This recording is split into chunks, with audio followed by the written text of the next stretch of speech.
Everyone, welcome back to my channel. एक बार फिर से आप सबका स्वागत है हिमाचल सिंपल स्टडी बाय शैली में।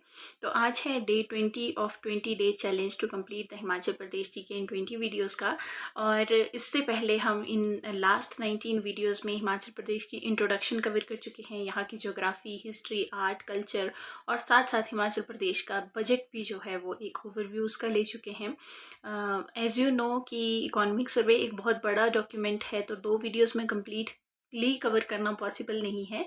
स्टिल हम एक जर्नल ओवरव्यू देख रहे हैं इस डॉक्यूमेंट का, जिसमें हमने चैप्टर नंबर 1 to 9 जो है वो लास्ट पार्ट में कवर कर लिए हैं डे 19 वाली वीडियो में। और आज हम कवर करने जा रहे हैं चैप्टर नंबर 10 to 18, क्योंकि मेजरली 18 चैप्टर हैं। इसके अलावा बहुत सारे छोटे मोटे जो हैं वो अपेंडिक्स रहते हैं आपके पास इकोनॉमिक सर्वे में, उन्हें हम टच नहीं करेंगे क्योंकि आपको पता है कि उन्हें कवर करने के लिए इंडिविजुअली एक पूरी वीडियो अलग से बन सकती है। सो आई होप आपको ये 20 डेज़ की वीडियो अच्छी लगी होंगी और आपने बहुत सारा कमेंट्स में बहुत सारा प्यार भी भेजा है, उसके लिए बहुत बहुत thank you.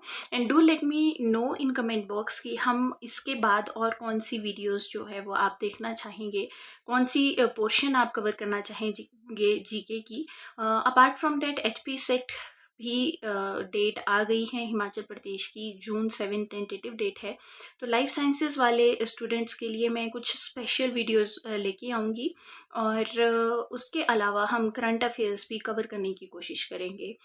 So let's start without wasting any time. देखिए, आज हम सबसे पहले चैप्टर नंबर 10 को टारगेट कर रहे हैं, जिसमें कि पावर सेक्टर की बात की गई है इकोनॉमिक सर्वे में। हाइड्रो पावर प्रोजेक्ट्स, जनरेशन और उनकी ट्रांसमिशन के बारे में देखेंगे कि किस तरह से यहाँ पे पावर जनरेशन की जा रही है। तो देखिए, Himachal Pradesh one of the largest hydro electric power electricity की जनरेशन करता है। तो 2026 के लिए जो है वो 1145 मेगावाट्स का टारगेट रखा गया है कि हम इतनी कैपेसिटी हाइड्रो इलेक्ट्रिक प्रोजेक्ट्स के थ्रू ऐड करेंगे, जिसके लिए 4 हाइड्रो प्रोजेक्ट्स हम लगाने जा रहे हैं, जो कि हैं पार्वती फेज़ 2 800 मेगावाट का, उल फेज़ 3 100 मेगावाट का, कुटलहर फेज़ 1 ही है ये 240 मेगावाट का, और भानु एसएचपी मतलब सोलर हाइड्रो प्रोजेक्ट जो है वो 5 मेगावाट का कमीशन करने की जो है 2026 में प्रपोजल है। अपार्ट फ्रॉम दैट हम जो है 1574 मेगावाट सेलेबल पावर जो है वो जनरेट करेंगे 143 प्रोजेक्ट्स जो हिमाचल प्रदेश में रन कर रहे हैं उसके थ्रू।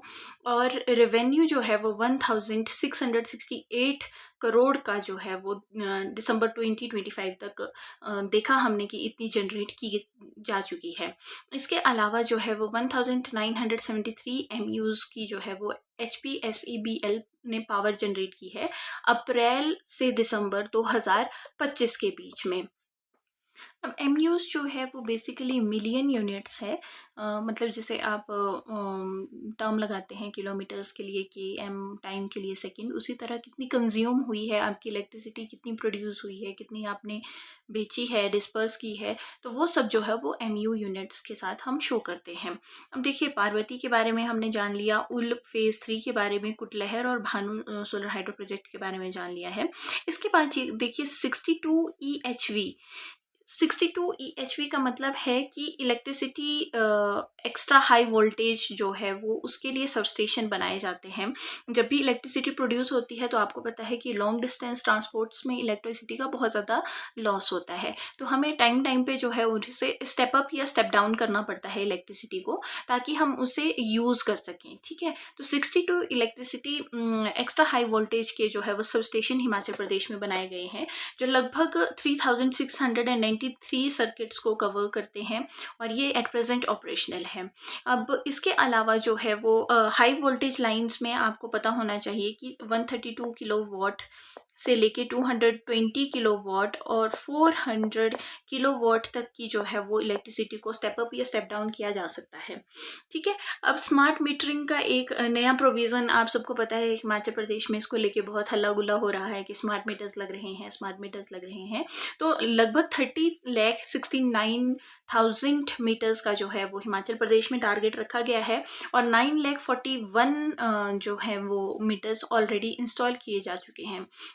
अब देखिए ये स्मार्ट मीटर्स एक अच्छी मूव है, क्योंकि ये हमारी इलेक्ट्रिसिटी की कंजम्पशन की जो हैबिट्स है उसको रेगुलेट करने में, और इलेक्ट्रिसिटी कितनी खर्च कर रहे हैं इस चीज़ को मैनेज करने के लिए हमें प्रॉपर पता लगता रहता है कि कोई पावर पॉइंट जो है वो ऑन है, तो उसको भी ये स्मार्ट मीटर्स रीड करते हैं, जिससे हमारी ही हैबिट्स जो है वो इम्प्रूव होगी, और हमारा ही एनवायरनमेंट और जो रिसोर्सेज को यूज़ करने की हैबिट्स हैं वो इम्प्रूव होंगी। अब देखिए 90% पेमेंट जो है वो अब डिजिटल तरीके से की जाती है इलेक्ट्रिसिटी वाले, अगर आप सेक्टर में देखें आरडीएसएस स्कीम के अंडर। अब आरडीएसएस क्या है?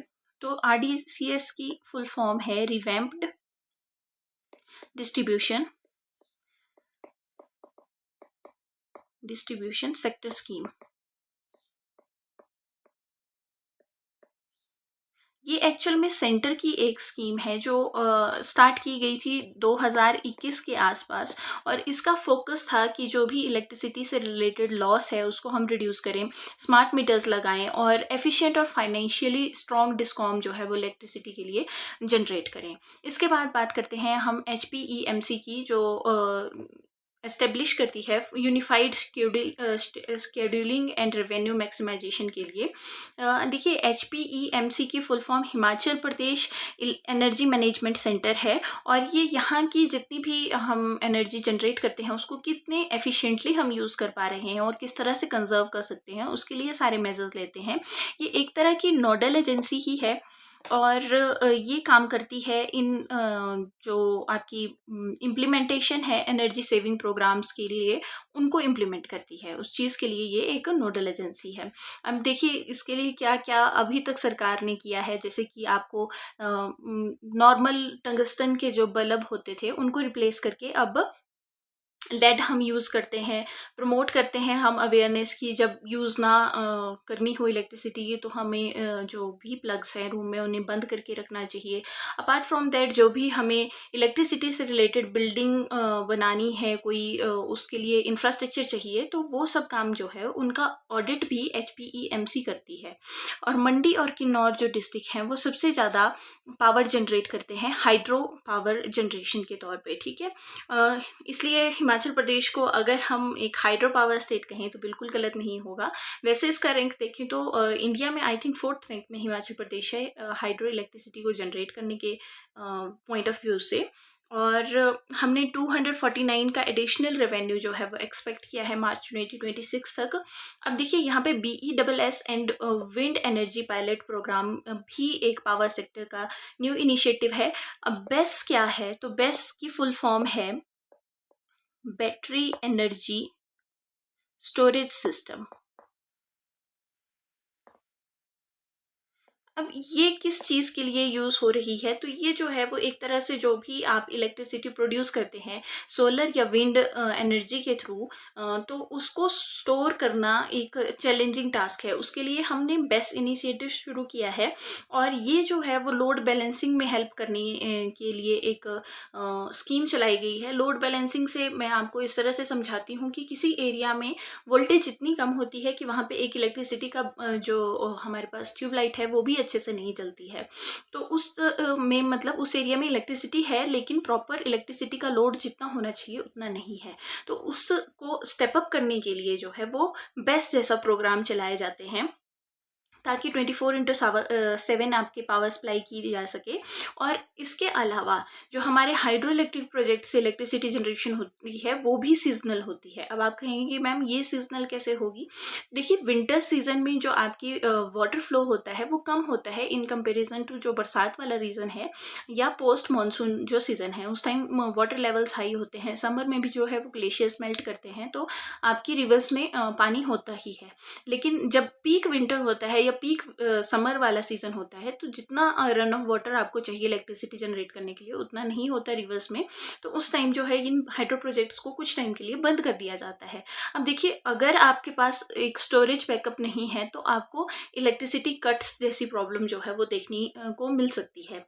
तो इसलिए ये दो न्यू इनिशिएटिव हैं कि हम विंड एनर्जी को भी एक्सप्लोर करें, जो कि अगेन बहुत ही एक लिमिटेड एरिया में हम उन्हें कर पाएंगे, क्योंकि हर जगह उस स्पीड से जो है वो आपकी विंड नहीं चलती कि आपकी एक विंड मिल घूम सके और एक लार्ज अमाउंट में आप इलेक्ट्रिसिटी प्रोड्यूस कर सकें। So let's move on to next slide. अब देखिए इसमें हम रिन्यूएबल एनर्जी और मेजर प्रोजेक्ट्स को देख लेते हैं एक बार। तो शोंगटोंग करछम में 450 मेगावाट का एक अंडर कंस्ट्रक्शन प्रोजेक्ट है जो HPPCL देख रहा है। रेणुका जी में 40 मेगावाट का एक प्रोजेक्ट लगाया जा रहा है। फेकू बेला में जो है वो एक सोलर प्रोजेक्ट लगाया जा रहा है। इससे पहले भी एग्जाम में बहुत बार क्वेश्चन पूछे गए हैं कि फेकुबेला कहाँ पे है, कितने मेगावाट का जो है वो सोलर प्लांट लगाया जा रहा है। उसके अलावा अग्लेहोर एक सोलर प्लांट है, ये 10 मेगावाट का कमीशन किया गया है। बेस्ट मैंने आपको बता दिया, बैटरी एनर्जी स्टोरेज से रिलेटेड एक पायलट ग्रिड स्टेबिलिटी के लिए हम प्रोजेक्ट लॉन्च कर रहे हैं। फिर आता है ग्रीन हाइड्रोजन प्रोजेक्ट, एक अर्ली स्टेज में जो है ये प्रोजेक्ट है। ग्रीन हाइड्रोजन प्रोजेक्ट से आप क्या समझते हैं कि किस तरह की एनर्जी जनरेशन है? तो ये एक रिन्यूएबल सोर्स ऑफ एनर्जी है और बेसिकली इसमें हम हाइड्रोजन मतलब पानी की इलेक्ट्रोलिसिस से जो है वो इलेक्ट्रिसिटी प्रोड्यूस करने की कोशिश कर रहे हैं और इसको जो है वो फ्यूचर फ्यूल की तरह भी देखा जा रहा है। ये रिन्यूएबल एनर्जी का एक सोर्स है और इसमें कोई पॉल्यूशन नहीं हो रहा क्योंकि पानी की ही आप इलेक्ट्रोलिसिस कर रहे हैं, हाइड्रोजन ऑक्सीजन में तोड़ रहे हैं, उसके थ्रू जो इलेक्ट्रिसिटी की जनरेशन हो रही है दैट इज़ ग्रीन हाइड्रोजन।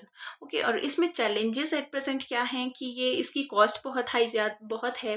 फिर टेक्नोलॉजी जो है वो अभी भी डेवलप कर रही है और ये इसकी जो स्टोरेज और ट्रांसपोर्टेशन इशू है वो मेन है। इसके लिए जो ग्रीन हाइड्रोजन प्रोजेक्ट हैं इसके लिए एक टारगेट एरिया चंबा को किया गया है कि वहाँ पे हम जो है वो हाइड्रोजन बेस्ड फ्यूल स्टेशन लगाएंगे व्हीकल्स के लिए और हाइड्रोजन पावर की जो मोबिलिटी है उस वजह से उसको भी इंक्रीज किया जाए। तो बेसिकली ये हम एम कर रहे हैं एक ग्रीन हाइड्रोजन इकोसिस्टम क्रिएट करने का, इसलिए चंबा में भी जो है इसको एक प्रोजेक्ट लगाया जा रहा है। अपार्ट फ्रॉम दैट एक जो है वो धबोटा नालागढ़ में जो है वो प्रोजेक्ट लगाया जा रहा है ग्रीन हाइड्रोजन प्रोजेक्ट। धबोटा कहाँ है? नालागढ़ में है और यहाँ इसकी कैपेसिटी भी जो है वो 1 मेगावाट की रखे गई है। अब इसमें HPCCL तो काम कर ही रहा है, इसके अलावा ऑयल कॉरपोरेशन इंडिया लिमिटेड भी जो है वो अपना कंट्रीब्यूशन दे रहा है और ये नॉर्थ इंडिया का फर्स्ट ही ऐसा ग्रीन हाइड्रोजन प्लांट है जो कि कमीशन किया जा रहा है नालागढ़ धबोटा में। ठीक है, इसकी कॉस्ट जो है वो 9 करोड़ के आसपास रखी गई है और ये इसका टारगेट वही है कि आप जो है वो क्लीन फ्यूल को इंक्रीज कर सकें और जो कार्बन एमिशन है उसको कम कर सकें। देखिए इसके अलावा RDSS के बारे में हमने जान लिया कि इसके अंडर जो लगभग 4115 करोड़ की जो है वो स्कीम है ताकि आप जो जितने भी डिस्ट्रीब्यूशन अपग्रेड्स हैं उनको जल्दी से जल्दी कंप्लीट कर सकें। और उसके बाद जो है वो low voltage pocket scheme phase 2 चल रही है जिसके बारे में हमने बेस्ट से रिलेटेड बात की कि कुछ ऐसे एरियाज़ हैं जहाँ वोल्टेज बहुत कम है, तो उन एरियाज़ को स्ट्रेंथन करने के लिए 25 करोड़ जो है वो आपके इकोनॉमिक सर्वे में डिस्पर्स किए गए हैं। Transmission asset management centre establish किए जा रहे हैं ताकि जो भी ट्रांसमिशन के दौरान एनर्जी लॉस हो रहे हैं उनको हम कम कर सकें। अब देखिए कि एग्ज़ाम रिलेटेड पॉइंट्स ये हैं कि उल जो फेज़ 3 है वो 100 मेगावाट का है जो कमीशन किया गया है मार्च 2025 में और HP जो है वो 4th रैंक है हाइड्रो पावर पोटेंशियल में। यहाँ पे बहुत ज़्यादा हाइड्रो पावर का पोटेंशियल है इलेक्ट्रिसिटी जनरेशन के लिए। लगभग 27,000 मेगावाट का जो है वो हमारे पास पोटेंशियल है जिसमें से हम अभी तक केवल 40 to 45% ही अचीव कर पाए हैं, यूटिलाइज कर पाए हैं। ठीक है, इसके अलावा जो है वो HPERC जो है वो रेगुलेट करता है जो भी टैरिफ्स एंड बाकी आपके ऊपर रेवेन्यू जनरेशन के ऊपर जो भी टैक्सेस लगते हैं उनको लेके।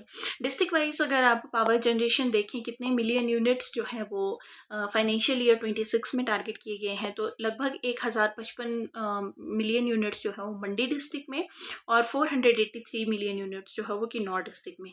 इसके बाद सिरमौर आता है 180 मिलियन यूनिट्स के साथ और सबसे कम जो है वो चंबा की कैपेसिटी देखने को मिलती है 8 मिलियन यूनिट्स की, लाहौल की 11 मिलियन यूनिट्स की, शिमला और कांगड़ा जो है वो 135 और 103 मिलियन यूनिट्स की जनरेशन कैपेसिटी रखते हैं। सो इसके साथ हमारा चैप्टर 10 इकोनॉमिक सर्वे का कंप्लीट हो गया है। इसको आप स्क्रीनशॉट लेके रख सकते हैं और एक क्विक रिवीजन के लिए ये आपको हेल्प करेगा। So let's move on to chapter 11। देखिए, इस चैप्टर में हम लेबर और एम्प्लॉयमेंट की बात करेंगे कि किस तरह से जो है वो हमारी हिमाचल प्रदेश में लेबर की कंट्रीब्यूशन है, कि आप मेल कितने परसेंट कंट्रीब्यूट कर रहे हैं, फीमेल कितने परसेंट कंट्रीब्यूट कर रहे हैं, और एम्प्लॉयमेंट किस तरह के लेवल की है। तो सबसे पहले यहाँ पे एक आपको वर्ड देखा हुआ नज़र आ रहा है, LFPR। LFPR की फुल फॉर्म है labour force participation rate.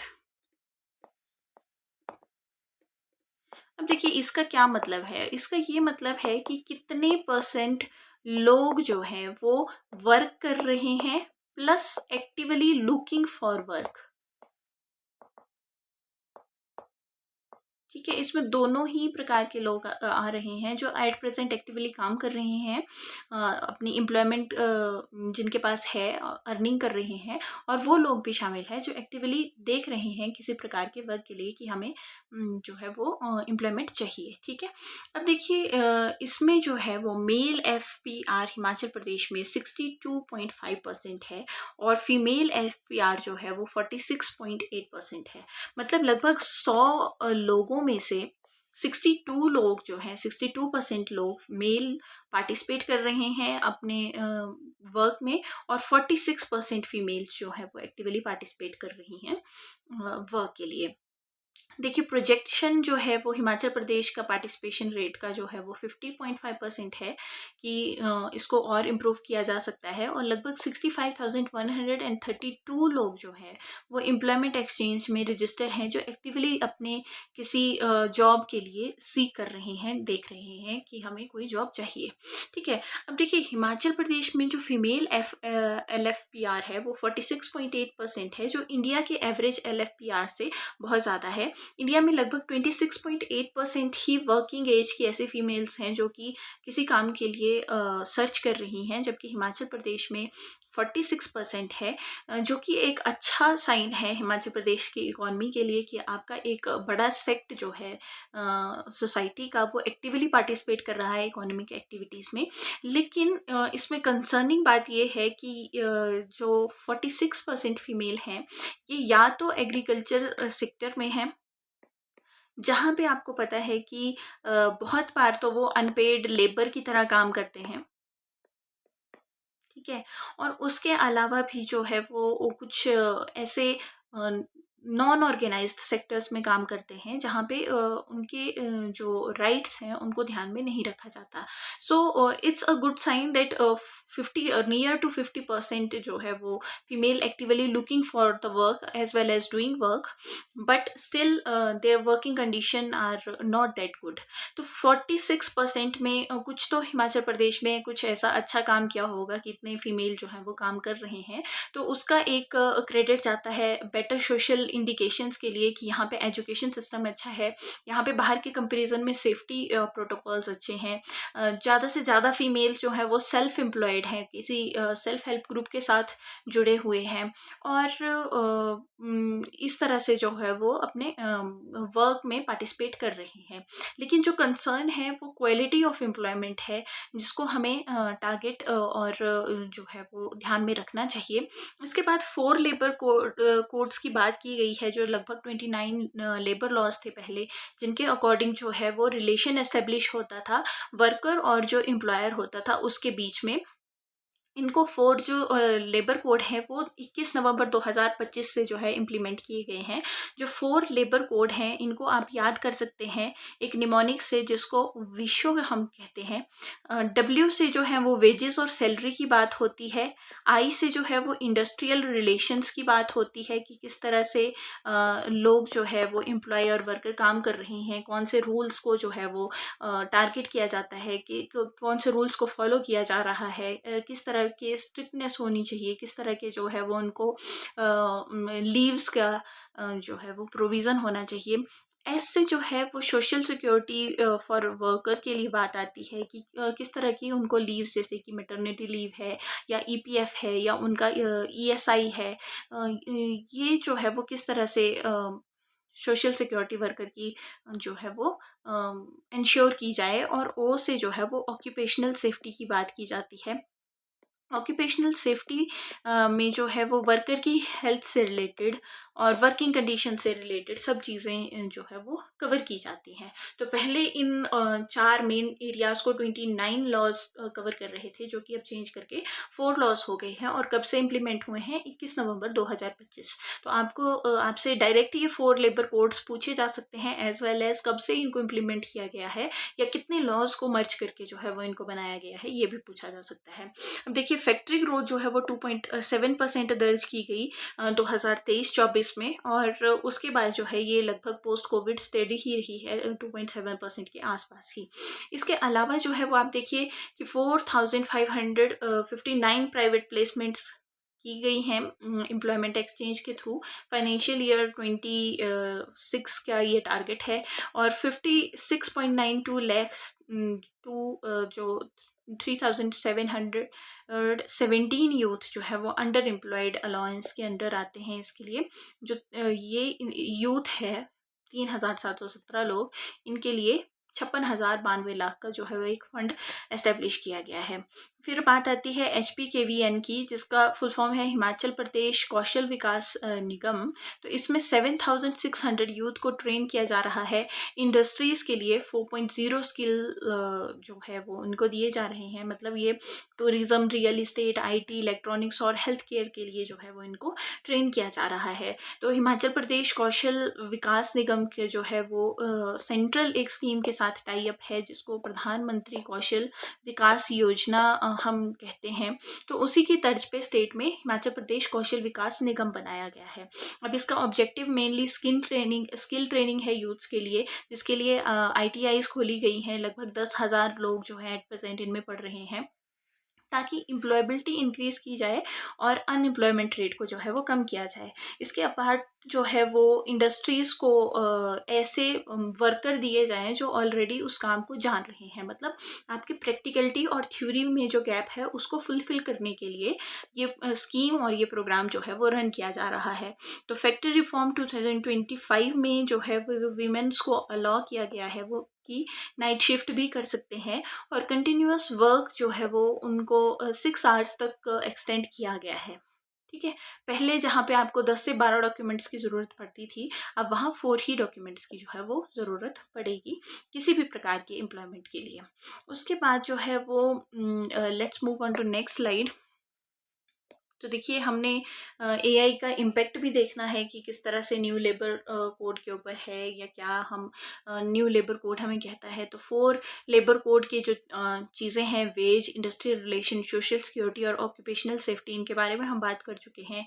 M इनका जो है वो यूनिवर्सल मिनिमम वेजेस तो प्रोवाइड किए ही जाएँ, सिंप्लीफाइड कंप्लाइंस हो, कोई बहुत टेक्निकलिटी ना हो डॉक्यूमेंट्स एंड इन सब चीज़ों से रिलेटेड, और वाइड सोशल सिक्योरिटी प्रोवाइड की जाए।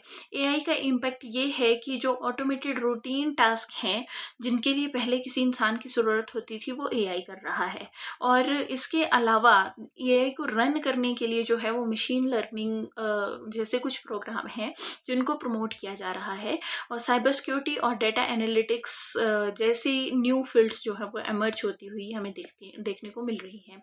पॉलिसी रिस्पॉन्स की बात करें तो हम अपस्किलिंग में जो है एम्फेसिस कर रहे हैं, ताकि थ्योरी और प्रैक्टिकलिटी का जो गैप है उसे कम किया जा सके।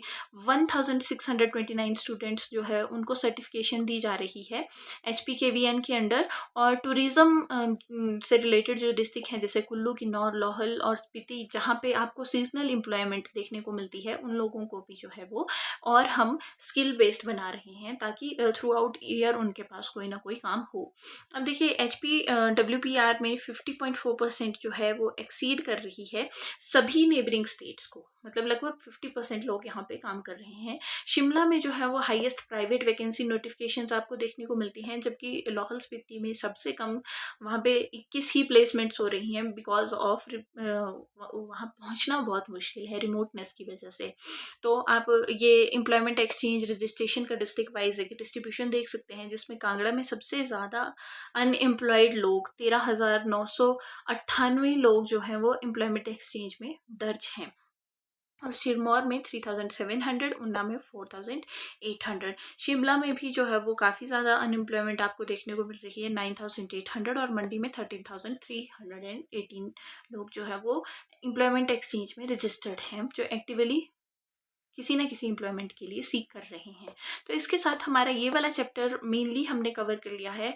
Take a screenshot of this. आपको इसमें स्कीम्स देखने को मिल जाएगी। यहाँ पे किस तरह से लेबर फोर्स का स्ट्रक्चर है, कि कौन कौन से सेक्टर्स में हम काम कर रहे हैं, हमारे पास क्या चैलेंजेस हैं और क्या एमर्जिंग ट्रेंड हैं, वो सब देखने को मिल जाएगा, जो आप एग्जाम में एज सच लिख सकते हैं। So let's move on to next chapter, that is chapter number 12, related to tourism, road and transport. देखिए, टूरिज़्म जो हिमाचल प्रदेश में है, ये अपने आप में मेजर सर्विस सेक्टर है। बहुत ज़्यादा एम्प्लॉयमेंट जो है वो टूरिज़्म प्रोवाइड करता है।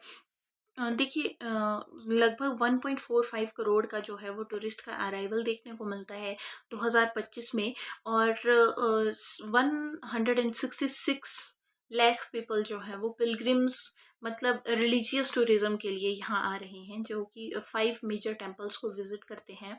और 43,091 किलोमीटर्स मोटरेबल रोड हमें हिमाचल प्रदेश में देखने को मिल रहे हैं, और 3079 HRTC बसेस जो हैं वो आपको हिमाचल प्रदेश के रोड कॉरपोरेशन में देखने को मिलती हैं, जिसमें से 110 जो हैं वो इलेक्ट्रिक बसेस हैं। अब टूरिज़्म में अगर आप रिबाउंड देखते हैं, एक उसमें लगभग एक 167.87% जो है वो इंक्रीज देखने को मिलता है 2021 के बाद, जो कि कोविड के टाइम क्रैश कर गया था, -81, मतलब बहुत ही कम लोग जो हैं वो यहाँ पे आ रहे थे टूरिज्म के लिए। 5 मेजर टेम्पल्स में से मेन जो 2 टेम्पल जहाँ सबसे ज़्यादा विजिट किया है लोगों ने, वो बाबा बालकनाथ जी हैं, लगभग 63 लाख पीपल, जबकि चिंतपूर्णी में 73 लाख पीपल जो हैं वो विजिट किए हैं। अब 5163 होटल हैं, और 5855 होम स्टे जो है वो हिमाचल प्रदेश की इकॉनमी को बूस्ट करने का काम कर रहे हैं। 15,606 विलेजेस जो है वो रोड इंफ्रास्ट्रक्चर के थ्रू कनेक्ट किए जा गए हैं। कांगड़ा का जो एयरपोर्ट का एक्सटेंशन है वो देखने को मिलता है।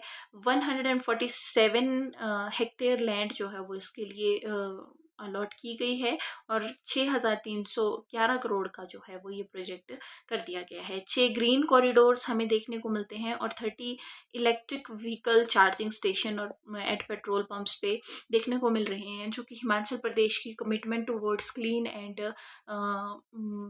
रिन्यूएबल एनर्जी की तरफ जो मूवमेंट करने का एक टारगेट है, कमिटमेंट है, उसको शो कर रहे हैं। अब देखिए, जब बात मैं टूरिज़्म की करती हूँ, तो टूरिज़्म के जो लगभग 4 अलग अलग टाइप की कैटेगरी में आप इसको डिवाइड कर सकते हैं। एक होता है लेज़र टूरिज़्म, मतलब कोई रिलैक्स होने के लिए आया, केवल घूमने फिरने के लिए आया, जैसे शिमला मनाली में लोग जाते हैं। एक होता है एडवेंचर से रिलेटेड टूरिज्म, मतलब लोग पैराग्लाइडिंग करने के लिए यहाँ आ रहे हैं, स्कीइंग करने के लिए, ट्रैकिंग करने के लिए आ रहे हैं। फिर होता है आपके पास रिलीजियस टूरिज्म। ठीक है, religious tourism is related to pilgrimage and seeing of temples, या कोई आपके एरिया में ऐसा टेम्पल है जो कि शक्तिपीठ है, या मतलब लोग उसकी बहुत धार्मिक मान्यता है बेसिकली। और उसके अलावा फोर्थ टाइप है, वो है इको टूरिज्म। ये लेटेस्ट ट्रेंड है, जिसमें लोग फॉरेस्ट और नेचर को एक्सप्लोर करना चाहते हैं। ठीक है, तो हमें एक शिफ्ट देखने को मिल रहा है कि लोग जो लेज़र टूरिज्म थे, वहाँ से कहीं ना कहीं इको टूरिज्म की तरफ जो है वो शिफ्ट कर रहे हैं। तो फेमस जो टूरिस्ट स्पॉट हिमाचल प्रदेश में है, वो Shimla, queen of hills, Manali, Dharamshala, Spiti और ग्रेट हिमालयन नेशनल पार्क, जो यूनेस्को की वर्ल्ड हेरिटेज साइट भी है, उसकी तरफ मूव कर रहे हैं। So let's move on to next slide. अब देखिए, यहाँ पे हमने टूरिस्ट का अराइवल देखा है, ग्रोथ देखी है कि 2019-20 में बहुत शार्प आपको डिप देखने को मिलती है, बिकॉज ऑफ कोविड सब कुछ बंद था। पोस्ट कोविड आपको एक बहुत शार्प राइज लगभग 167% का देखने को मिलता है, and then there is trend of decline and then again rise from 25 to 26। ठीक है, तो देखिए, जो ट्रेड और होटल रेस्टोरेंट्स हैं, वो स्टेट की जीडीपी का, जीएसडी का लगभग 8.41% बना रहे हैं। ठीक है, which is a very huge amount in itself. HRTC जो है वो फ्री ट्रैवलिंग अलाउ करता है women student, senior citizen and दिव्यांग लोगों को, जो कि यहाँ के ट्रांसपोर्ट सिस्टम की एक हेल्दीनेस को शो करता है। एम्प्लॉयमेंट की बात करें तो 46,795 पीपल जो है वो एम्प्लॉय हुए हैं, विज़िबी जिनके पास 17,619 जो है वो ट्रांसपोर्ट परमिट यहाँ पे लोगों के पास है। फिर स्वदेश दर्शन 2.0 प्रसाद स्कीम है आपके पास, ये जो है वो कांगड़ा, काजा, रक्षम, छितकुल वाले एरिया को कवर कर रही है। स्वदेश दर्शन में बेसिकली दो तरह से टूरिज़्म होता है, एक तो थीम बेस्ड टूरिज़्म होता है, ठीक है, और दूसरा होता है कि कोई रिलीजियस सर्किट है उसको कवर कर रहे हैं, ठीक है, या कोई इको लॉजी से रिलेटेड, एनवायरनमेंट से रिलेटेड कोई सर्किट है उसको कवर कर रहे हैं। तो जब स्वदेश दर्शन की बात होती है तो यहाँ पे इस वजह से जो है वो एक इंफ्रास्ट्रक्चर पे आपको इम्प्रूवमेंट देखने को मिलती है और टूरिस्ट फैसिलिटीज़ भी जो है वो इंक्रीज़ होती हुई देखने को मिलती है। स्वदेश दर्शन बेसिकली सेंटर से रिलेटेड एक स्कीम है और 2.0 में यही जो दो थीम्स हैं उनको एनहांस किया जा गया है, जबकि जो प्रसाद स्कीम है ये केवल और केवल रिलीजियस टूरिज्म को कवर करती है। और इससे जो है वो डेवलपमेंट हो रही है आपकी टेम्पल्स और पिलग्रिम साइट्स की, ठीक है। अपार्ट फ्रॉम दैट जो स्टेट काम कर रहा है टूरिज़्म के लिए, वो होम स्टेज़ के ऊपर ज़्यादा फोकस करता है कि ज़्यादा से ज़्यादा जो रूरल इकॉनमी है उसे भी बूस्ट किया जाए टूरिस्ट स्पॉट से रिलेटेड, और इको टूरिज़्म पॉलिसी को प्रमोट करता है। इको टूरिज़्म में बेसिकली हम फोकस करते हैं सस्टेनेबल टूरिज़्म में, कि ऐसा नहीं है कि एक मास टूरिज़्म होता है, एक सस्टेनेबल। मास मतलब जितने मर्जी लोग आ जाएं, सस्टेनेबल मतलब जितना हमारा स्टेट उनको सपोर्ट कर सकता है उतने ही, ठीक है, ताकि जो आपका एनवायरनमेंट है वो भी प्रोटेक्टेड रहे और आप जो है वो ज़्यादा से ज़्यादा जो एम्प्लॉयमेंट है उसको भी प्रमोट कर सकें, नेचर को प्रमोट कर सकें। तो हमें ये एक शिफ्ट देखने को मिल रही है मास टूरिज्म से सस्टेनेबल टूरिज्म की तरफ। अब देखिए इसके अलावा जो है वो नेशनल एडवेंचर सेंटर जो है वो मनाली में बनाया गया है, पैराग्लाइडिंग के लिए बनाया गया है, रिवर राफ्टिंग एंड स्कीइंग के लिए बनाया गया है। अगर उड़ान एविएशन स्कीम को हम देखते हैं ट्रांसपोर्ट से रिलेटेड, तो इसमें हेलीकॉप्टर पैड्स अलग अलग जगह पे बनाए गए हैं, पालमपुर में, रक्कड़ में और सुल्तानपुर में फेज़ 2 में जो है वो हेलीकॉप्टर्स से रिलेटेड कनेक्टिविटी को इंक्रीज़ किया गया है। अप्रैल 2025 में पीक पिलग्रिमेज आपको देखने को मिलते हैं, लगभग 20 लाख के लोग पर मंथ जो है वो यहाँ आते हैं। हिमाचल प्रदेश में उन्ना चिंतपूर्णी विजिट करते हैं 74 लाख लोग, और बाबा बालकनाथ हमीरपुर विजिट करते हैं 63.50 लाख लोग, ठीक है। तो इसके साथ हमारा ये वाला पोर्शन जो है वो टूरिज्म से रिलेटेड कवर हो गया है। Take a screenshot of this, you will find it helpful whenever you want to have an overview about this chapter. So let's move on to chapter number 13, again a very important chapter from the point of view of Himachal Pradesh.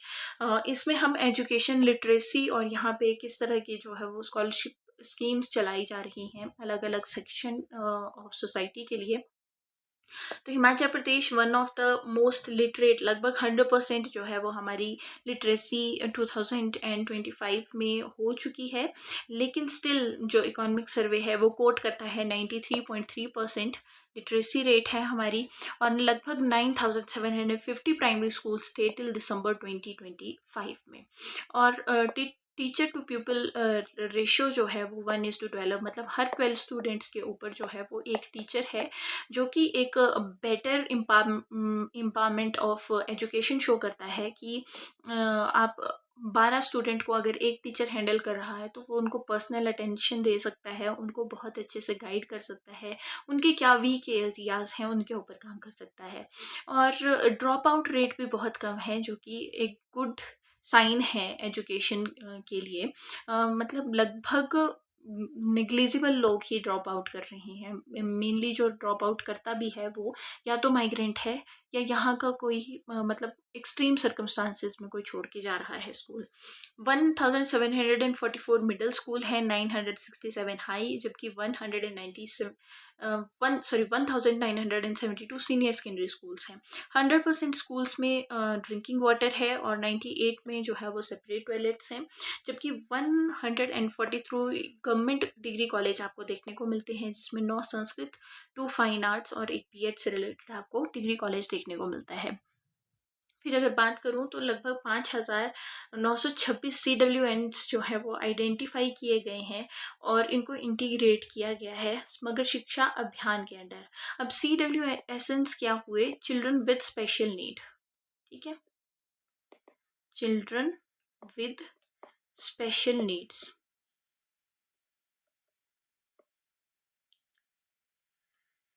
अब देखिए ये special needs में उनकी physical needs भी आ सकती हैं, intellectual need भी आ सकती हैं, या कोई उन्हें लर्निंग डिसेबिलिटी है, तो उन सब स्टूडेंट्स को जो है वो हम आइडेंटिफाई कर रहे हैं और उनको इंटीग्रेट कर रहे हैं मेन स्ट्रीम एजुकेशन में। फिर देखिए NSQF वोकेशनल जो है वो हमने शुरू किया है। NSQF से हमारा क्या मतलब है? इसकी फुल फॉर्म है नेशनल स्किल क्वालिफिकेशन प्रोग्राम, ठीक है। नेशनल स्किल क्वालिफिकेशन फ्रेमवर्क जो है हमारे पास, इसमें हम बेसिकली ऑर्गेनाइज करते हैं स्किल्स के लिए एजुकेशन और ट्रेनिंग करवाते हैं स्किल बेस्ड, ठीक है। ऑब्जेक्टिव इसका ये है कि हम एक यूनिफॉर्म स्किल सिस्टम क्रिएट कर सकें अक्रॉस द इंडिया। जो भी स्कूल एजुकेशन है, वोकेशनल ट्रेनिंग है और एम्प्लॉयमेंट है, इनको आपस में लिंक कर सकें। तो जो स्किल बेस्ड लेवल हैं वो 10 लेवल तक के हम स्किल्स इम्पार्ट करते हैं, और शुरू के जो 4 हैं वो स्कूल में 1 से लेके 4 लेवल तक के जो स्किल्स हैं वो स्कूल सिस्टम में सिखाते हैं, जबकि 5 से लेके 10 तक जो है वो हायर एजुकेशनल या कोई आप प्रोफेशनल स्किल सीख रहे हैं, डिग्री कर रहे हैं, उसमें आपको ये स्किल्स सिखाए जाएंगे। कौन से फ्रेमवर्क के under? NSQF national skill qualification framework के अंडर, ठीक है। तो इसमें 1742 स्कूल्स में जो है लगभग 16 ट्रेड्स सिखाए जा रहे हैं। एजुकेशन को प्रेजेंट टाइम के साथ इंटीग्रेट करने के लिए डिजिटल लाइब्रेरीज, वर्चुअल क्लासरूम्स और ICT लैब्स भी जो है वो एक्सपेंड किए जा रहे हैं। तो आपको पता होना चाहिए कि हिमाचल प्रदेश के बजट में education and health are 2 sectors जिसमें बहुत ज़्यादा इन्वेस्टमेंट की गई है। लगभग 9,787 करोड़ जो है वो एजुकेशन के लिए दिए गए हैं। नियर यूनिवर्सल स्कूल एनरोलमेंट हमें देखने को मिलती है, और नेशनल एजुकेशन प्रोग्राम 2020 जो है उसके अकॉर्डिंग हम अपने करिकुलम को अलाइन कर रहे हैं। Let's move on to next slide. इसमें हम जो है वो मेनली स्कीम्स से रिलेटेड बात करते हैं। तो सबसे पहले आप देखिए डॉक्टर अंबेडकर मेधावी छात्रवृत्ति योजना है, जो कि SC OBC मेरिटोरियस स्टूडेंट्स को कवर करता है, और 18,000 पर ईयर का जो है वो आपको अमाउंट देखने को मिलता है इसमें। फिर कल्पना चावला छात्रवृत्ति है, ये मेरिटोरियस गर्ल्स के लिए है।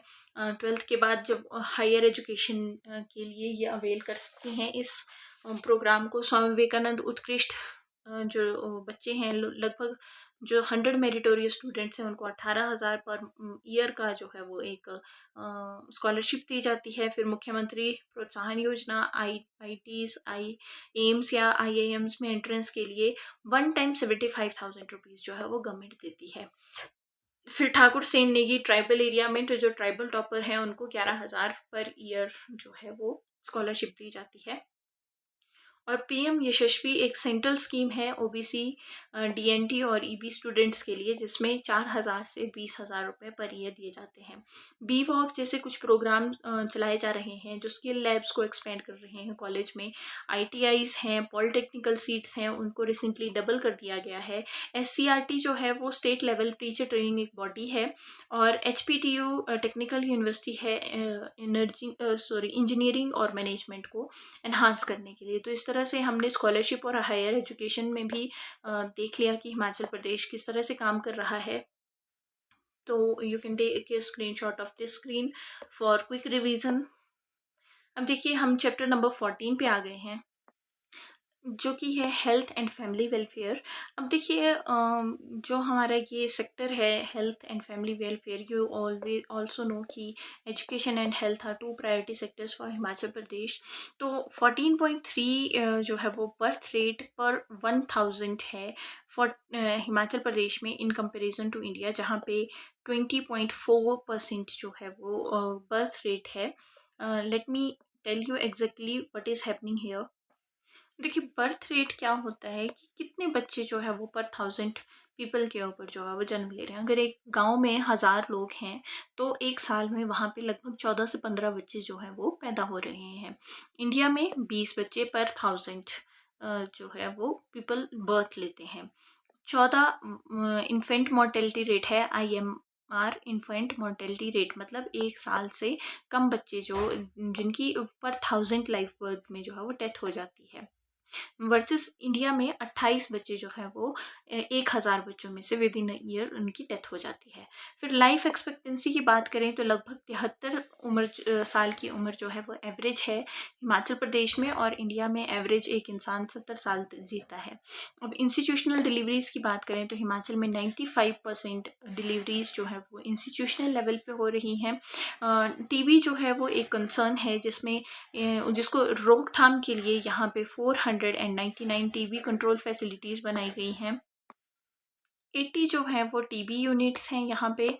239 DMCs हैं, मतलब डायरेक्ट माइक्रोस्कोपिक सेंटर्स हैं जहाँ पे डायरेक्ट ट्यूबरक्लोसिस की एनालिसिस जो है वो किए जा सकते हैं, डेजिग्नेटेड माइक्रोस्कोपी सेंटर्स। और 57 जो है वो सीबी नाड लैब्स हैं। सीबी नाड बेसिकली आप कंफर्मेटरी टेस्ट जो टीबी के लिए है वो मान सकते हैं। Cartilage based nucleic acid amplification test इसको हम कहते हैं।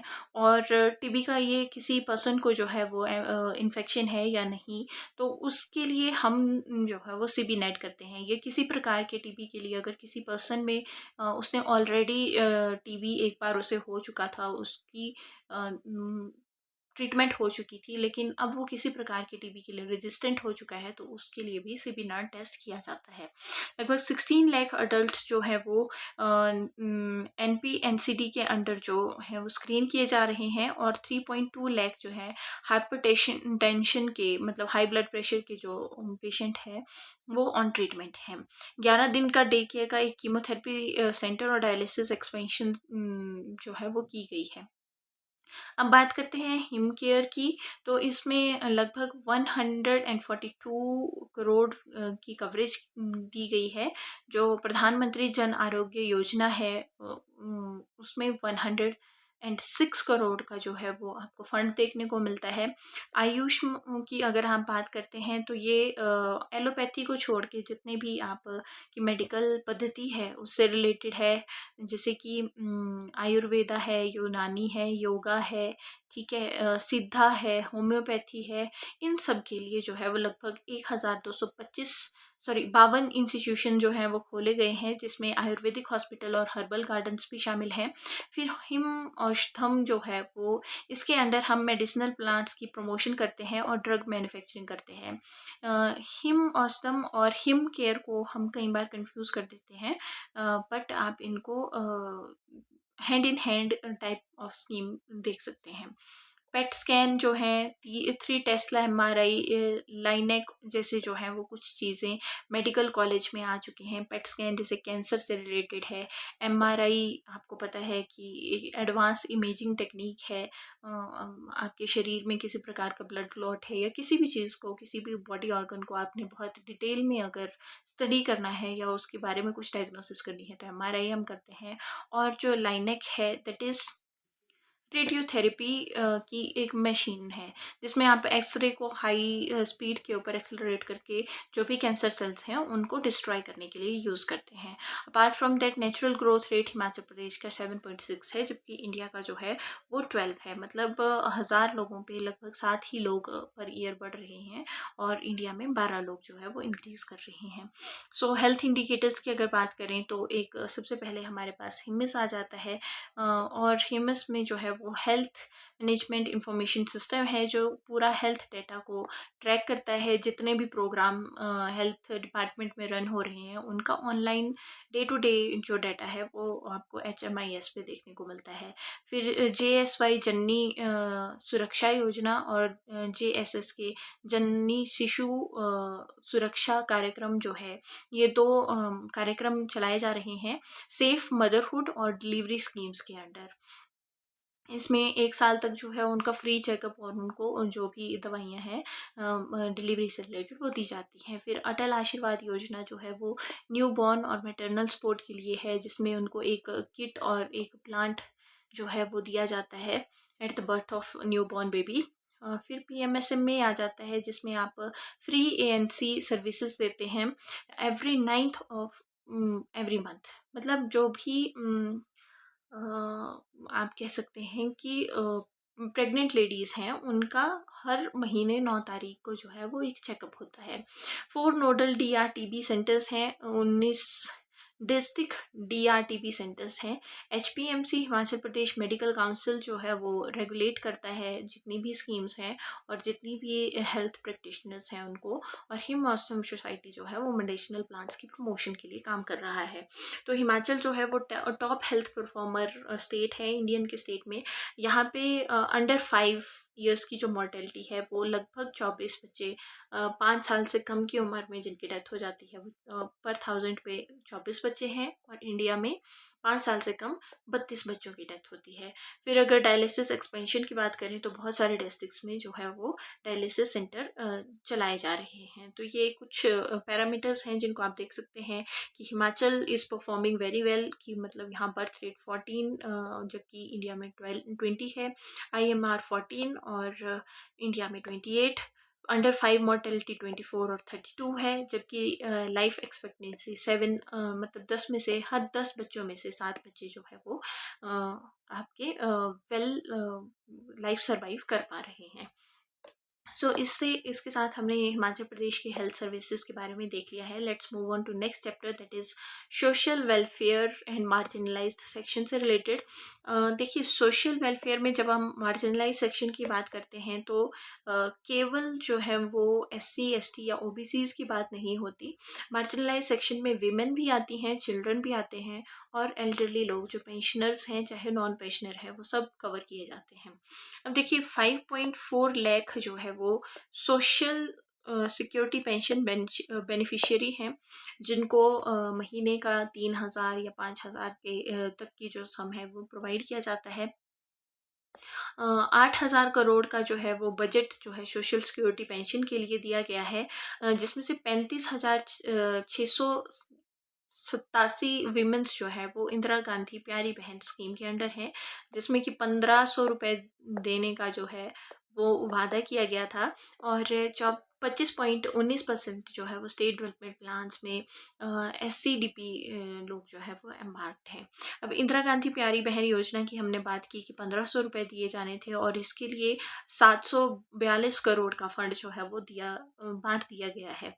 2 लाख चिल्ड्रन जो है वो आंगनबाड़ी में है, इनके लिए सप्लीमेंट्री न्यूट्रिशन, इनके लिए दालें और बहुत सारी चीज़ें जो है इनके न्यूट्रिशन के लिए दिए जाते हैं आंगनबाड़ी के थ्रू। फिर मिशन वात्सल्य आता है, जिसमें कि protection and care of orphan and vulnerable की बात की जाती है। मिशन वात्सल्य जो है एक्चुअली सेंटर से रिलेटेड एक स्कीम है और ये उस सेक्शन को टारगेट करता है जिसमें बच्चे जो हैं वो किसी रीज़न से एक स्ट्रेस फेस कर रहे हैं, बीइंग उनकी न्यूट्रिशन से रिलेटेड, उनके हेल्थ चेकअप से रिलेटेड, उनके जो स्कूल एजुकेशन है, उन सभी चीज़ों को जो है वो इसमें कवर किया जाता है। और जो भी बच्चे हैं उनको या तो किसी स्पेशल केयर में रखा जाता है या फॉस्टर केयर में जो है वो उनको अच्छे से उनकी देखभाल की जाती है। अब SCDP एक्सपेंडिचर जो है वो 1228 करोड़ है 2025 तक। ट्राइबल एरिया की डेवलपमेंट के लिए 638 करोड़ का प्रोविज़न था 2025-26 के लिए। और वन स्टॉप सेंटर्स जैसे कि वन होम स्टे बनाया गया है मशोबरा में। जो भी वीमेन हैं, उन जो डिस्ट्रेस्ड हैं, डाइवोर्स्ड हैं या किसी तरह का जो है वो उत्पीड़न फेस कर रही हैं, उनके लिए मशोबरा में एक स्टेट होम बनाया गया है। जो पेंशन वाले लोग हैं, इसमें elderly, widow, single women, PW और ट्रांसजेंडर सभी कवर किए जा रहे हैं।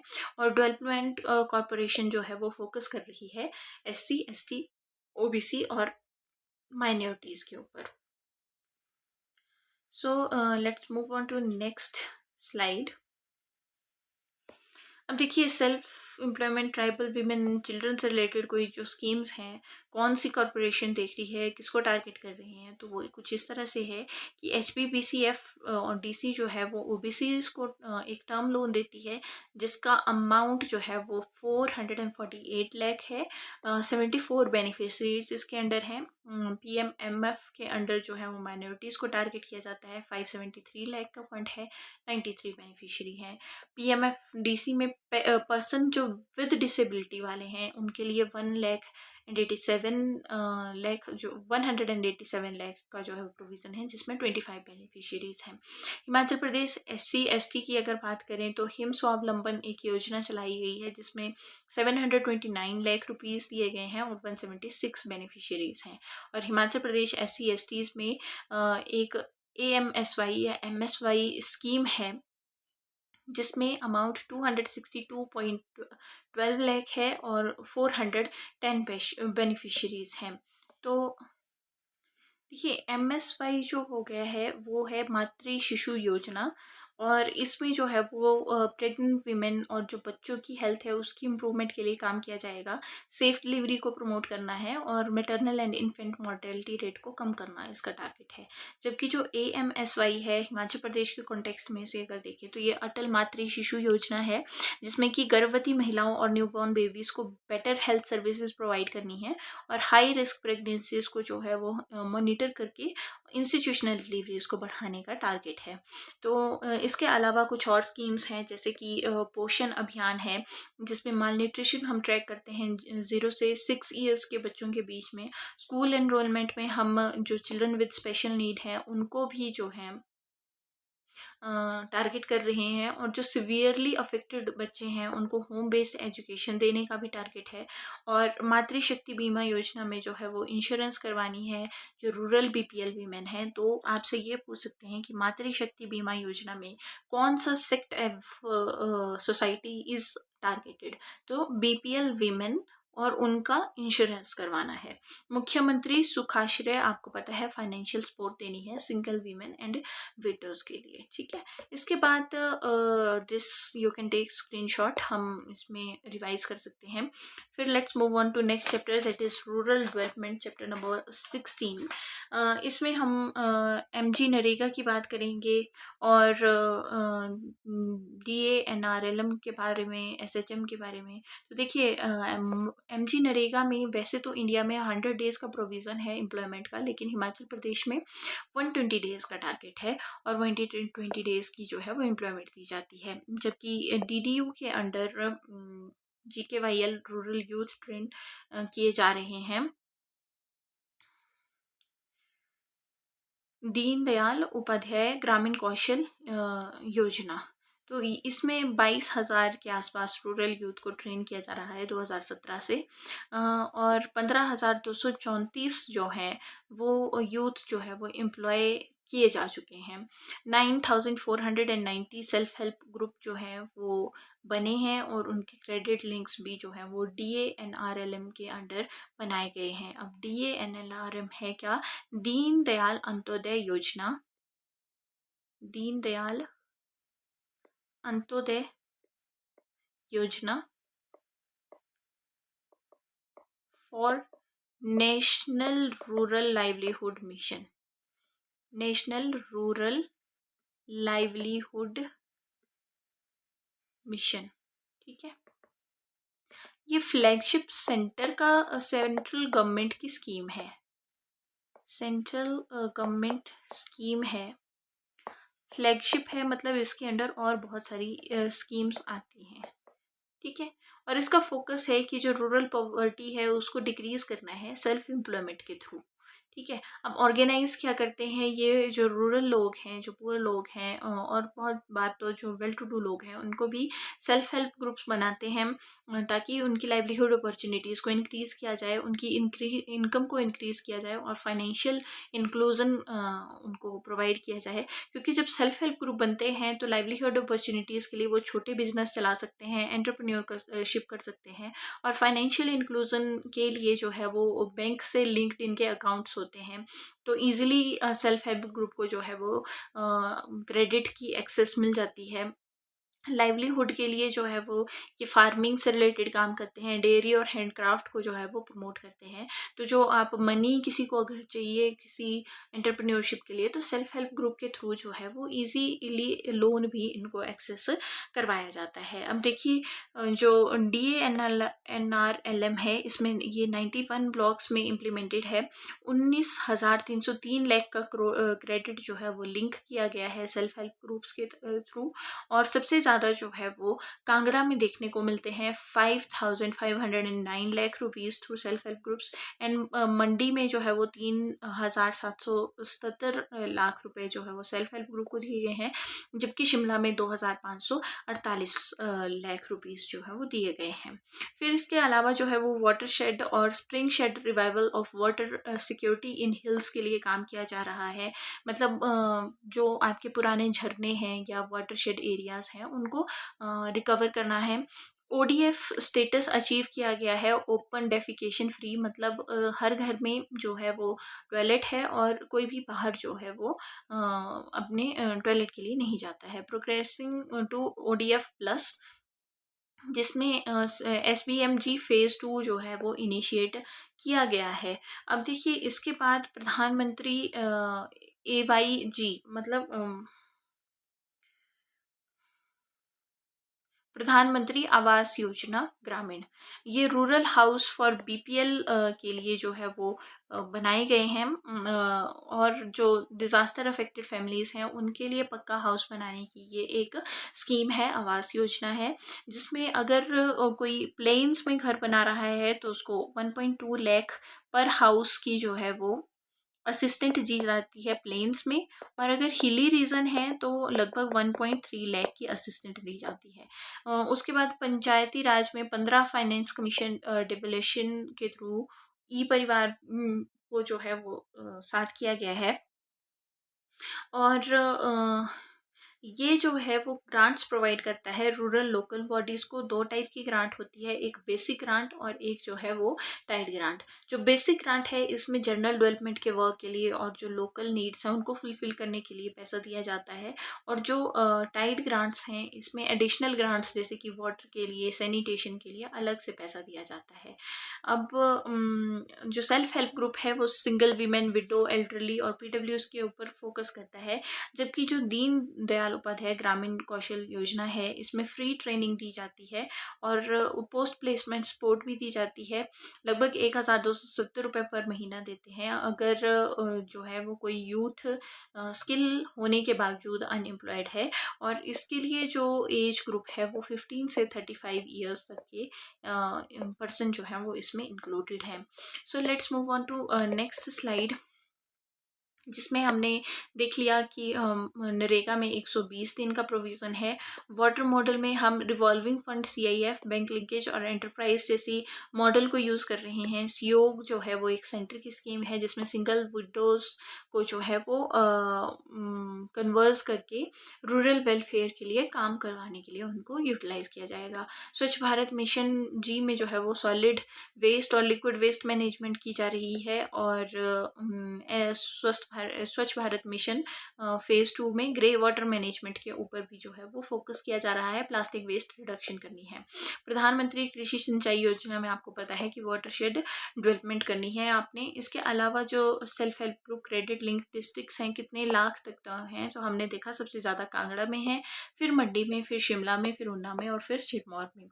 51 जो है वो प्रोजेक्ट इम्प्लीमेंटिंग एजेंसीज जो है वो सिलेक्ट की गई हैं DDJK जी GKY के लिए 2026 में, और लगभग 35 करोड़ का जो है वो एक्सपेंडिचर एंटिसिपेट किया गया है इनकी हेल्प के लिए। और वीमेन सेल्फ हेल्प ग्रुप जो है वो बैकबोन माने जा रहे हैं रूरल इकोनॉमी का।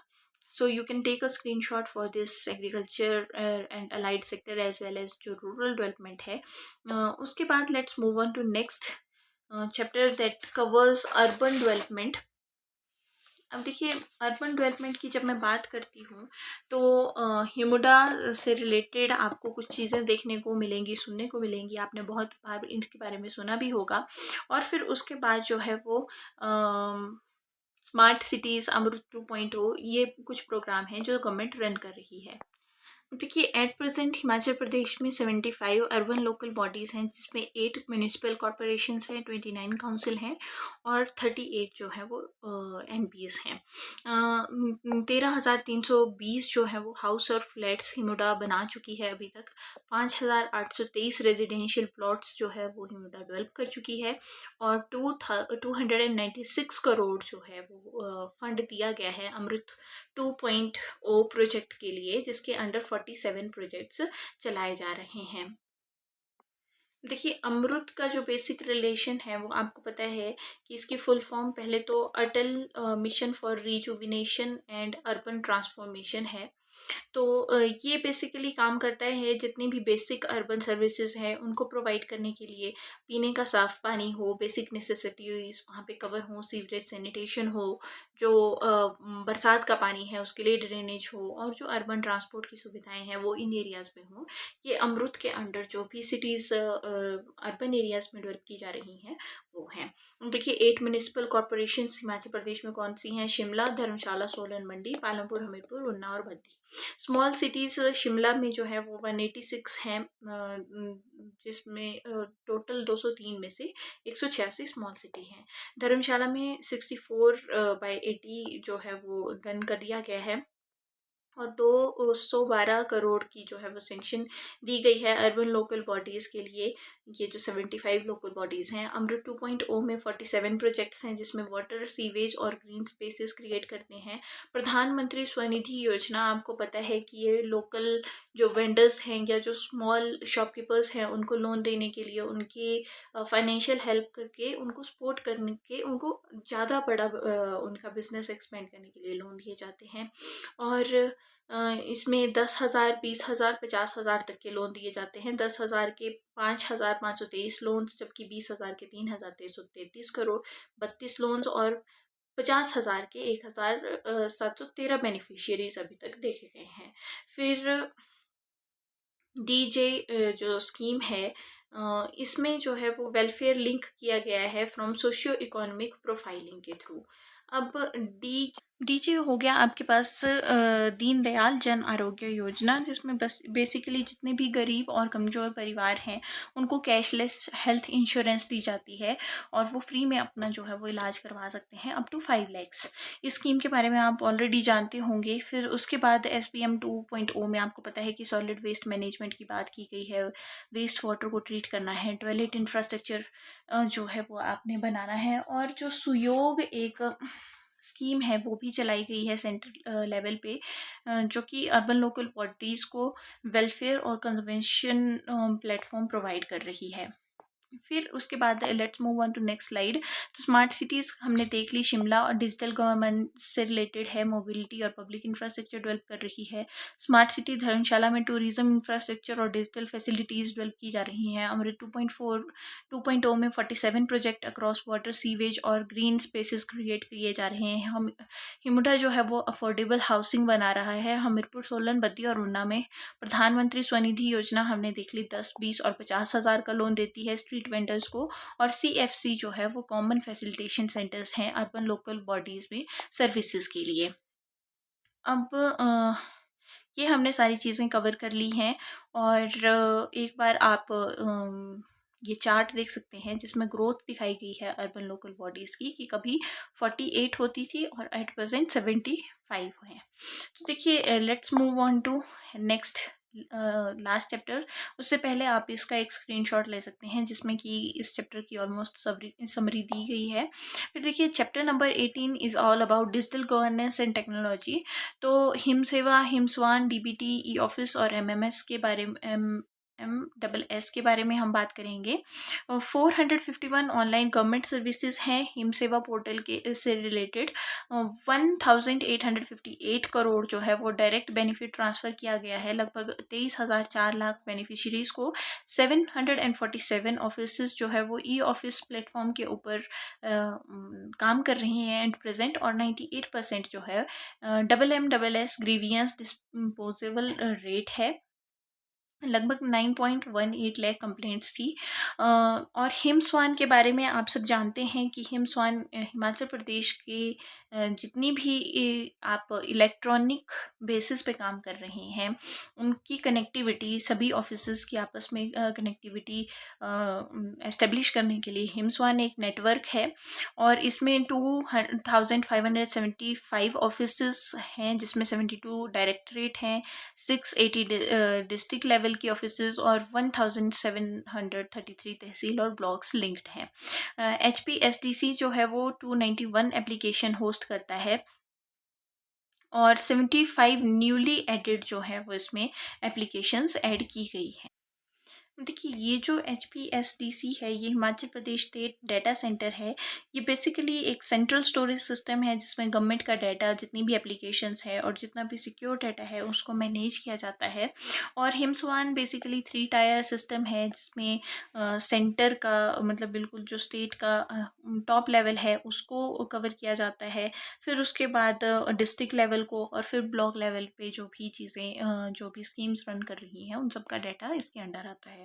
अब देखिए 6000 प्लस डेली एप्लीकेशंस और 51 सर्विसेज जो है वो डिजी लॉकर के थ्रू प्रोवाइड की जा रही हैं जिसमें आर्टिफिशियल इंटेलिजेंस के थ्रू जो है वो डॉक्यूमेंट वेरिफिकेशन की जाती है।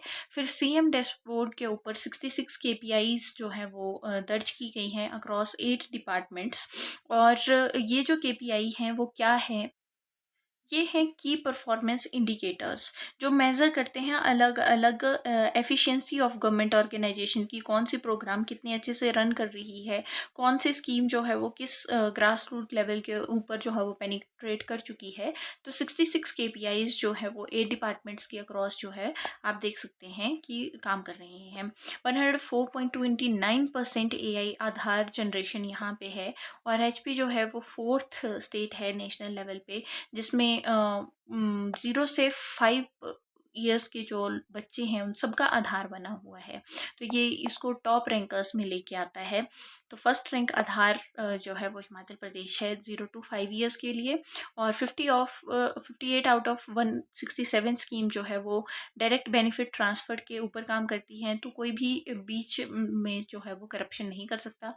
71% ग्रीवियंसेस जो है वो क्लोज की जा चुकी हैं और सिटीजन जो है वो उनसे सेटिस्फाइड हैं। उसके बाद जो है वो हम बात करते हैं GIS पोर्टल की। तो GIS जो है वो जियोग्राफिक इंफॉर्मेशन सिस्टम है हिमाचल प्रदेश का। ये एक डिजिटल प्लेटफॉर्म है जो कि मैप्स और डेटास को सपोर्ट करता है और हमें यह बताता है कि किस तरह से प्लानिंग और मॉनिटरिंग करनी है, डिसीजन मेकिंग करनी है किसी स्कीम को कहीं पे इम्प्लीमेंट करने से पहले। तो ये भी एक टेक्नोलॉजी का एक एडवांस यूज़ आप इसको कह सकते हैं। और फिर उसके बाद जो है वो आपके पास आ जाता है रेवेन्यू RCMS। ये इसमें 1,85,000 केसेस थे रेवेन्यू से रिलेटेड जो कि जिसमें से 1,18,000 जो है वो एट प्रेजेंट डिस्पोज ऑफ किए जा चुके हैं, मतलब वो रिजॉल्व किए गए हैं। फिर रिलीफ पोर्टल दिया गया है जिसमें 1,35,000 एप्लीकेशन थी और 31,016 जो है वो उसमें अप्रूव कर दी गई हैं। अब इसके बाद जो है वो आप देख सकते हैं कि 20.12 लाख जो है वो कास्ट आधार लिंक्ड हैं जो आपकी लैंड है बेसिकली। और उसमें से 23.73 लाख जो है वो इलेक्ट्रिक मीटर्स मैप किए जा चुके हैं। ई कल्याण योजना चलाई गई है जिसमें 6.8 लाख स्टूडेंट्स बेनिफिट हो रहे हैं।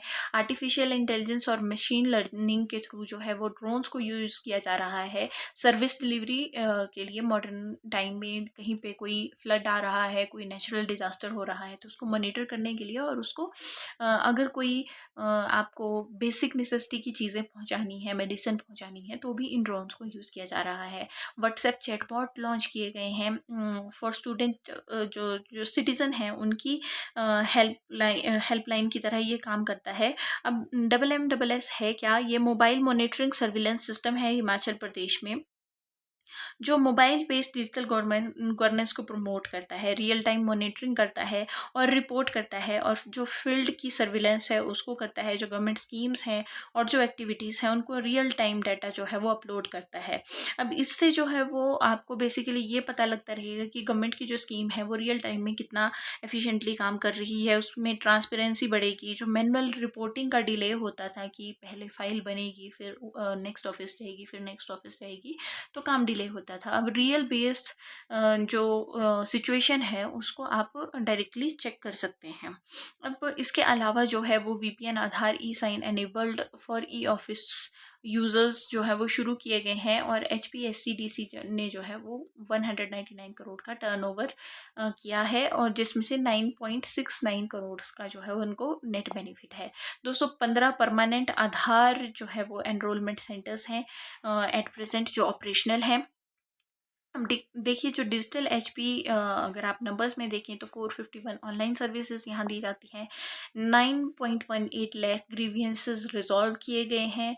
1857 करोड़ जो है वो डायरेक्ट बेनिफिट ट्रांसफ़र किया गया है मनी, और 2575 हिमसोन ऑफिस के साथ रिलेटेड है।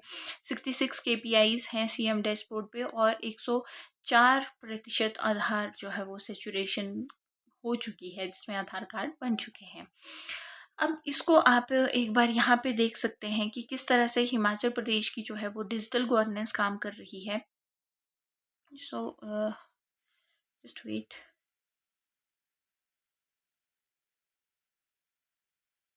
इस स्लाइड में बहुत सारी चीज़ें जो है वो अच्छे से आपको देखने को मिलेंगी कि हिमस्वान कैसे काम करता है और कैसे जो है वो बहुत सारी चीज़ें काम कर रही हैं। तो देखिए, हिमस्वान Himachal Pradesh state wide area network है, जिसमें एक स्टेट का हेडक्वार्टर है। स्टेट हेडक्वार्टर के नीचे जो है वो डिस्ट्रिक्ट हेडक्वार्टर्स हैं। डिस्ट्रिक्ट हेडक्वार्टर्स के नीचे जो है वो आपके ब्लॉक ऑफिसेस हैं। ठीक है, तो ये सारे आपस में लिंक्ड हैं। अब ये सब जो है वो हिमस्वान नेटवर्क में जो है वो इनका डाटा अपलोड हो रहा है, जिसके लिए ये GIS पोर्टल का यूज़ कर रहे हैं। मतलब ग्लोबल सैटेलाइट पोजीशनिंग के थ्रू हिमाचल प्रदेश के मैप बना रहे हैं, जिसमें roads, forest, disaster prone areas और टेरेन में क्या क्या डिफ़िकल्टीज़ हैं वो सब चीज़ें देखी जा रही हैं। फील्ड ऑफिसर्स जो हैं वो इसको जियो टैगिंग करके जो है अपलोड करते हैं। MMS mobile monitoring and supervision system जो है वो जियो टैग करके रियल टाइम रिपोर्ट्स को अपलोड कर रहा है। जो HPSCDC है वो एक कंट्रोल सेंटर है, जहाँ पे टेक्निकल वर्क जो सर्विस और डाटा सिस्टम से रिलेटेड है, ई गवर्नेंस से रिलेटेड है, वो सारी चीज़ें देखी जा रही हैं। फिर RCMS जो है वो रेवेन्यू से रिलेटेड जो केसेस हैं उनको आप रियल टाइम आपको डाटा देखने को मिलता है। और जो डिजिटल कोर्ट फाइल्स हैं, लैंड रिकॉर्ड्स हैं, जो केस ट्रैकिंग है, वो सब आप ऑनलाइन देख सकते हैं। उसमें जो सबसे नीचे वाला लेवल है वो आम जनता है, सिटीजन सर्विसेज है, जो कि आप अपने ही आसपास किसी लोक मित्र केंद्र में जाके जो है वो अचीव कर सकते हैं। और एरियल अगर आप एक व्यू देखें तो AI/ML ड्रोन्स के थ्रू आप ये सारी चीज़ें जो है वो मॉनिटर एंड ट्रैक कर सकते हैं। तो आई होप अब आपको इसमें बहुत सारी स्कीम्स और बहुत सारा डाटा जो है वो अच्छे से क्लैरिफाई हो गया होगा। सो इसके साथ हमारा इकोनॉमिक सर्वे जो है वो कंप्लीट हो चुका है। यहाँ से आप एक बार क्विक रिवीजन कर सकते हैं, कुछ digits and facts and figures याद कर सकते हैं। सो इसके बाद जो है ये आप एक इंटीग्रेटेड मॉडल अपना हिमाचल प्रदेश के बारे में, अगर आपसे कोई इंडस्ट्री के बारे में पूछता है, एग्रीकल्चर के बारे में पूछता है, सोशल सेक्टर एजुकेशन के बारे में पूछता है, या डिजिटली हिमाचल प्रदेश किस तरह से काम कर रहा है, तो वो आप एक जर्नल ओवरव्यू यहाँ से ले सकते हैं, और कहीं अगर आपको किसी ऐसे में ऐड करने की ज़रूरत पड़ती है तो यहाँ से आप इसको ऐड कर सकते हैं. So please take a screenshot from it, you will find it helpful. And this is again the data which can be asked in your exams कि हमारी पावर कैपेसिटी को कितना बढ़ाने की कोशिश की जा रही है 2026 में. तो 1145 मेगावाट्स की फीमेल की जो लेबर फोर्स पार्टिसिपेशन रेट है वो 46% है, जो इंडिया के एवरेज रेट जो कि 29% के आसपास है उससे कहीं ज़्यादा है. हिमाचल प्रदेश का लिटरेसी रेट 93.3% है. लाइफ एक्सपेक्टेंसी जो है वो 73 ईयर्स तक है. और DDU GKY यूथ प्लेसमेंट के थ्रू 15,000 यूथ को जो है वो एट प्रेजेंट प्लेस किया गया है. ऑनलाइन सर्विसेज में हिम सेवा के ऊपर 451 सर्विसेज अवेलेबल हैं, और हम टारगेट कर रहे हैं कि 1,668 करोड़ का जो है वो रेवेन्यू टारगेट किया गया है दिसंबर 2025 तक. टूरिस्ट जो है वो 1.45 करोड़ आए 2025 में. टीचर टू पीपल रेशो 1:12 है. सोशल सिक्योरिटी पेंशनर्स जो हैं वो लगभग 5.4 लाख हैं, और 75 जो है वो अर्बन लोकल बॉडीज़ आपने देखने को मिलती है, जिसका आपको कौन सी जो है वो म्यूनिसिपल कॉरपोरेशंस हैं, कौन सी नगर पंचायत हैं, इस तरह की डिवीज़न भी पता होनी चाहिए. डायरेक्ट बेनिफिट ट्रांसफ़र जो है वो 1,857 करोड़ किया जा चुका है. मेल लेबर फोर्स पार्टिसिपेशन 62.5% है.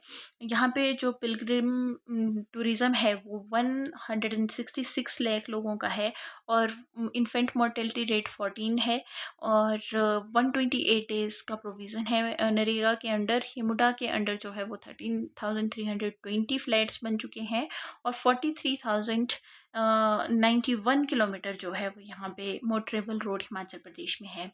तो इसके साथ हमारा हिमाचल प्रदेश का इकोनॉमिक सर्वे भी कंप्लीट हो गया, और हमारी जो ये 20 डे चैलेंज सीरीज़ थी वो भी कंप्लीट हो गई है. आई होप आपको ये पूरी सीरीज़ जो है वो अच्छी लगी होगी. Do like, share and comment, और प्लीज़ लेट मी नो कि आप अगला जो इस तरह का एक शॉर्ट सीरीज़ 10 वीडियोज़ का या 15 वीडियोज़ का या 20 वीडियोज़ का किस चीज़ का चाहते हैं, मैं उसके ऊपर जो है वो आपको नेक्स्ट कवर करवाऊँगी चीज़ें. तब तक keep studying hard. Bye bye, take care, thank you so much.